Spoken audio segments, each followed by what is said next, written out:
ಸತತ ಮಳೆಗೆ ತುಂಗಭದ್ರಾ ನದಿ ಮೈದುಂಬಿ ಹರಿತಿದೆ. ತುಂಗಭದ್ರಾ ನದಿಯ ಮನಮೋಹಕ ದೃಶ್ಯ ಡ್ರೋನ್ ಕ್ಯಾಮೆರಾದಲ್ಲಿ ಸೆರೆ ಹಿಡಿಯಲಾಗಿದೆ. ಮಲೆನಾಡು ಭಾಗದಲ್ಲಿ ಹೆಚ್ಚು ಮಳೆಯಾಗ್ತಿರುವ ಕಾರಣ ಈ ಬಾರಿ ತುಂಗಭದ್ರೆಗೆ ಜೀವಕಳೆ ಬಂದಿದ್ದು, ದಾವಣಗೆರೆ ಜಿಲ್ಲೆಯ ಹರಿಹರದ ಬಳಿ ತುಂಗಭದ್ರಾ ನದಿ ಮೈದುಂಬಿ ಹರಿಯುವ ದೃಶ್ಯವನ್ನ ವ್ಯಕ್ತಿಯೊಬ್ಬರು ಡ್ರೋನ್ ಕ್ಯಾಮೆರಾದಲ್ಲಿ ಸೆರೆ ಹಿಡಿದಿದ್ದಾರೆ. ಇನ್ನು ತುಂಗಭದ್ರಾ ಅಬ್ಬರಕ್ಕೆ ತುಂಗಾ ಆರತಿ ಮಂಟಪದ ಮೆಟ್ಟಿಲುಗಳು ಸಂಪೂರ್ಣ ಮುಳುಗಡೆಯಾಗಿದ್ದು, ಜನ ಪರದಾಡಿದ್ದಾರೆ. ರಾಜ್ಯಾದ್ಯಂತ ಮುಂಗಾರು ಮಳೆ ಆರ್ಭಟಿಸುತ್ತಿದೆ. ದಾವಣಗೆರೆಯಲ್ಲೂ ಮೇಘರಾಜ ಅಬ್ಬರಿಸಿ ಬೊಬ್ಬೆರಿತಿದ್ದು, ಹರಿಹರ ತಾಲೂಕಿನ ಎರೆಹೊಸಹಳ್ಳಿಯಲ್ಲಿ 10 ಎಕರೆಯಲ್ಲಿ ಬೆಳೆದಿದ್ದ ಈರುಳ್ಳಿ, ಬೆಳ್ಳುಳ್ಳಿ ಬೆಳೆ ನಾಶವಾಗಿದೆ. ನಿರಂತರ ಮಳೆ ಪರಿಣಾಮ ಜಮೀನಿನಲ್ಲೇ ಈರುಳ್ಳಿ, ಬೆಳ್ಳುಳ್ಳಿ ಬೆಳೆಗಳು ನಾಶವಾಗಿದ್ದು, ಉತ್ತಮ ಫಸಲು ನಿರೀಕ್ಷೆಯಲ್ಲಿದ್ದ ಅನ್ನದಾತರು ಮಳೆ ರಾಯನಿಗೆ ಹಿಡಿಶಾಪ ಹಾಕಿದ್ದಾರೆ. ಕಷ್ಟಪಟ್ಟು ಬೆಳೆದ ಬೆಳೆ ನೀರು ಪಾಲಾಗಿದೆ. ಸರ್ಕಾರ ಸೂಕ್ತ ಪರಿಹಾರ ನೀಡಬೇಕು ಅಂತ ರೈತರು ಒತ್ತಾಯಿಸಿದ್ದಾರೆ. ಕಲಬುರಗಿ ಜಿಲ್ಲೆ ಕಾಳಗಿ ಪಟ್ಟಣ ಪಂಚಾಯಿತಿಯ ಫಲಿತಾಂಶ ಹೊರಬಿದ್ದಿದೆ. ಕಾಳಗಿ ಪಟ್ಟಣ ಪಂಚಾಯಿತಿ ಕಾಂಗ್ರೆಸ್ ತೆಕ್ಕೆಗೆ ಜಾರಿದೆ. ಆಗಸ್ಟ್ 17ರಂದು ಕಾಳಗಿ ಪಟ್ಟಣದ 11 ವಾರ್ಡ್ಗಳಿಗೆ ಮತದಾನ ನಡೆದಿತ್ತು. 11 ಸ್ಥಾನಗಳ ಪೈಕಿ 6 ಸ್ಥಾನಗಳಲ್ಲಿ ಕಾಂಗ್ರೆಸ್ ಗೆದ್ದು ಬೇಕಿದೆ.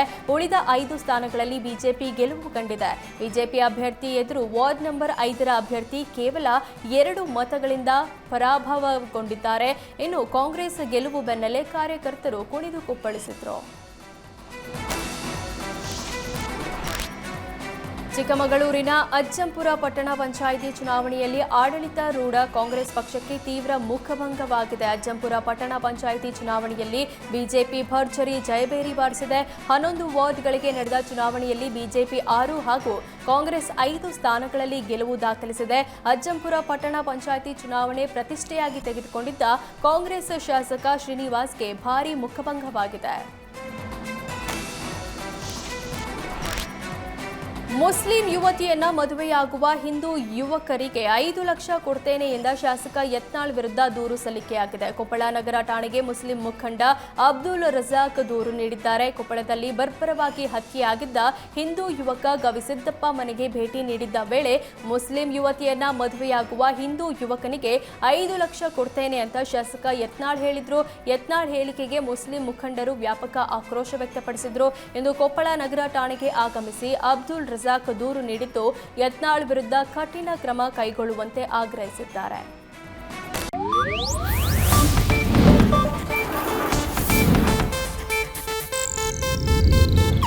ಇದು ಏಷ್ಯಾನೆಟ್ ನ್ಯೂಸ್ ನೆಟ್ವರ್ಕ್ ಪ್ರಸ್ತುತಿ.